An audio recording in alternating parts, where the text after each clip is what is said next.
আসসালামু আলাইকুম। আপনারা যেখানে বসে আমার কথাগুলো শুনছেন সবাইকে ধন্যবাদ এবং শুভেচ্ছা। আজ আমি আপনাদের সামনে অতীতের ধারাবাহিকতা পে স্কেল নিয়ে কিছু কথা বলার জন্য আবারও হাজির হলাম।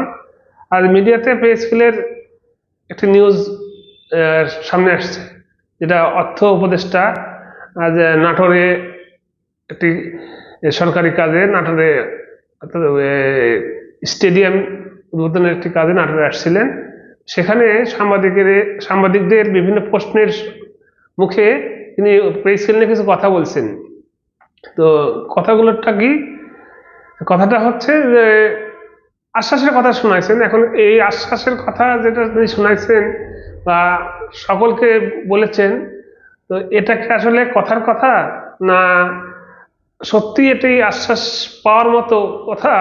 এটা কিন্তু বলা মুশকিল।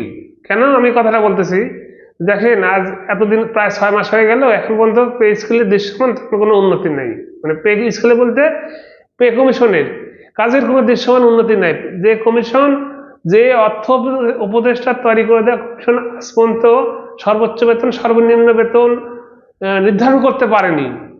যে কমিশন এখন পর্যন্ত পে স্কেলের যে বাস্তবায়নের দিকে আগাতেই পারেনি, যে কমিশন কখন রিপোর্টটা দিবে এখন পর্যন্ত সেই ডেট ফিক্সড করতে পারেনি, সেই কমিশনের বা সেই অর্থ উপদেষ্টার সেই কমিশনকে বা সেই অর্থ উপদেষ্টার কথায় আমরা কিভাবে বিশ্বাস পাই, কিভাবে তার এই কথায় আমরা আশ্বাস পাই? অর্থাৎ আশ্বাস বা বিশ্বাস পাওয়ার মতো যোগ্যতা তিনি হারিয়েছেন যা এই সরকারি কর্মকর্তা কর্মচারীদের কাছ থেকে।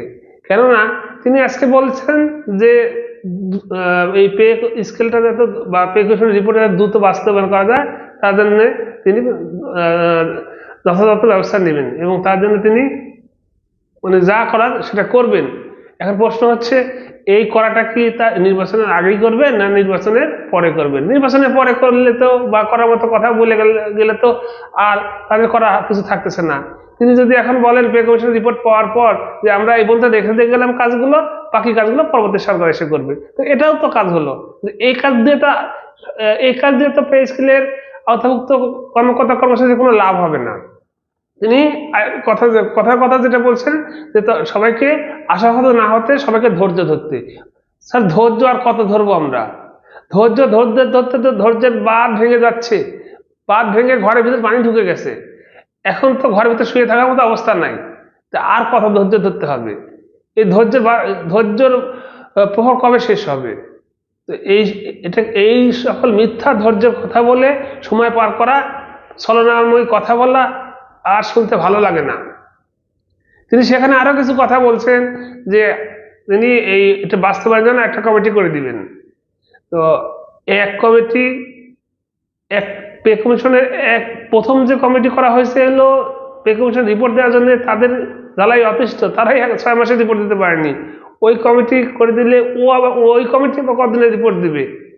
এটা হচ্ছে একটা প্রশ্নের জায়গা। কিন্তু তিনি যে কথাটা বলছেন যে একটা কমিটি করে দেওয়া হয় বাস্তবায়নের জন্য, ওই কমিটি বাস্তবায়নের কাজ করবে, এটা নিয়মের কথা।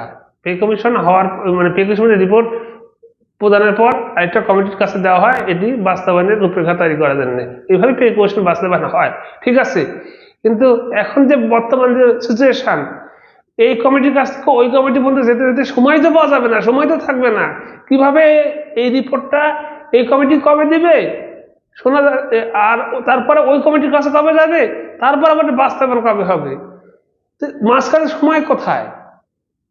এখন শোনা যাচ্ছে আবার আগামী 21 তারিখের আরেকটা মিটিং হবে। এখন 21 তারিখে মিটিং হওয়ার পর 21 তারিখের মিটিং এ কি এই সর্বোচ্চ সর্বনিম্ন বেতন সহ আরো অন্যান্য পে কমিশনের যে আরো অন্যান্য যে কার্যক্রম আছে সেগুলোকে স্থির হবে? হওয়ার পর কি তারা কি এই মাসের অর্থাৎ আরো 21 তারিখে মিটিং হলে 25 তারিখের মধ্যে তারা কি রিপোর্ট জমা দিতে পারবে? এটা কি, তো আমার তো মনে হয় না পারবে, বা দিবে কি, আমার তো মনে হয় না দিবে। তো এই সকল অনিশ্চয়তা, এই সকল মানে কথাবার্তা বলে আর কত আপনারা এই আমাদেরকে অপেক্ষার প্রহর মানে বাড়াবেন, আর আমাদেরকে কত আশাহত মানে আশা দিয়ে আশাহত করা, এটা যে কি কষ্ট, এটা যে কি বেদনা, এর জ্বালা যারা পড়ে তারা বুঝে।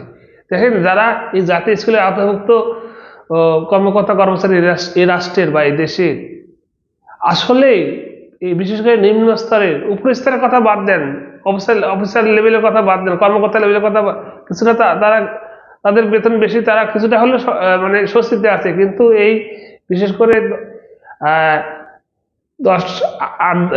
8-10 গ্রেড থেকে শুরু করে এই সকল কর্মকর্তা কর্মচারীদের মানে আর নিচের দিকে তো কথা বলারই অবকাশ রাখে না। তো এদের যে অবস্থা, মানে বিশেষ করে এই 10 থেকে বা 11 থেকে এই নিচের কর্মকর্তা মানে নিচের কর্মচারীদের যে অবস্থা, এই বর্তমান দ্রব্যমূল্যের বাজারে টিকে থাকা অনেক কষ্ট, অনেক কঠিন, অনেক দায়। এদের এমন অবস্থা হয়ে গেছে, এখন একটা কিনলে আরেকটা কিনতে পারতেছে না, আরেকটা কিনলে আরেকটা কিনতে পারতেছে না, বলতে গেলে মানে না খেয়ে না দিয়ে দিন কাটানোর মতো অবস্থা বর্তমান বাজারের যে সিচুয়েশন। আর বর্তমানে তো বাজারের সিচুয়েশন, এবার শীত আসার পরেও শীতের সবজির দাম বিন্দু মাত্র কমেনি, বরঞ্চ কিছু কিছু বেড়ে গেছে। অনেক সবজির দাম এখনো আকাশ ছোঁয়া।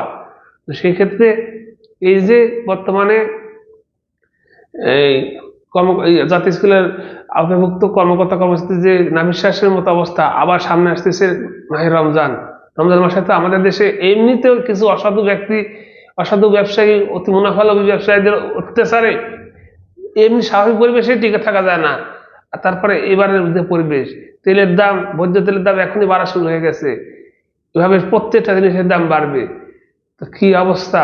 তো সেক্ষেত্রে সেই জায়গা থেকে বলবো, এখনো যদি অতি দ্রুত চেষ্টা করে যদি কিছু একটা করা যায়, পরিপূর্ণ বাস্তবায়নের দিকে না গেলেও যদি গেজেটটা পর্যন্ত করে থুয়ে যাওয়া যায় বা গেজেটটা শেষ করে যাওয়া যায়, একটা বাস্তবায়নের মোটামুটি একটা রাস্তা তৈরি করে থুয়ে যাওয়া যায়, এবার এই সরকার যদি করে যায়, তাহলে আমরা পরবর্তী সরকারকে চাপ দিতে পারবো, পরবর্তী সরকারের কাছে করতে পারবো, মানে মোটামুটি রাস্তা মতো অবস্থা করতে গেলে।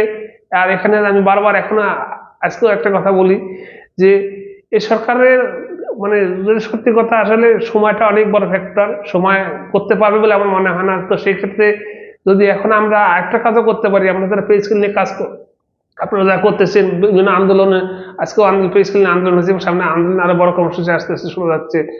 সেক্ষেত্রে আপনারা যারা আন্দোলনের মাঠে আছেন, আন্দোলনের মাঠে থাকবেন, তাদের এই যে আগামীতে নির্বাচনী প্রচারণা শুরু হবে, তো তখন একটা বিষয়টা যে এই পে স্কেলের এই বিষয়টা রাজনৈতিক দলের ইশতেহারে যোগ করানোর একটা ব্যবস্থা করার জন্য চাপ প্রয়োগ করা, এখন সামনের যে কাজ, এই কাজটুকু করা লাগবে, বা এই কাজটুকু যদি করা যায় তাহলে কিন্তু আগামীতে এই সরকার যদি মানে এই সরকার তো দিতে পারবে বলে মনে হয় না, যে এই সরকার যতই আশা দিক আর যতই যেটা বলুক, এই সরকার পে স্কেল দিবে না। তো সেই ক্ষেত্রে আগামী রাজনীতি মানে আগামী নির্বাচনে রাজনৈতিক দলগুলোর যদি নির্বাচনী ইশতেহারে যদি পে স্কেলটা যুক্ত করা যায়, তাহলে কিন্তু এই পে স্কেল পাওয়ার রাস্তাটা সুগম হবে অনেকখানি।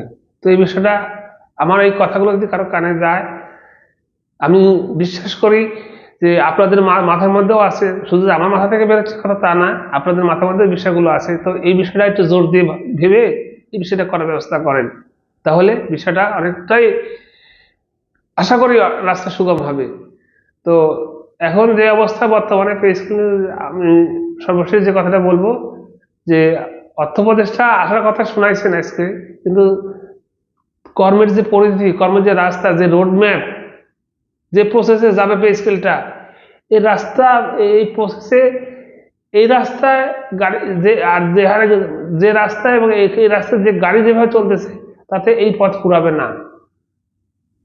এই রাস্তায় এই গাড়ি যদি এই গতিতে চলে, তাহলে এই পথ ফুরানো সম্ভব না। তো সেই ক্ষেত্রে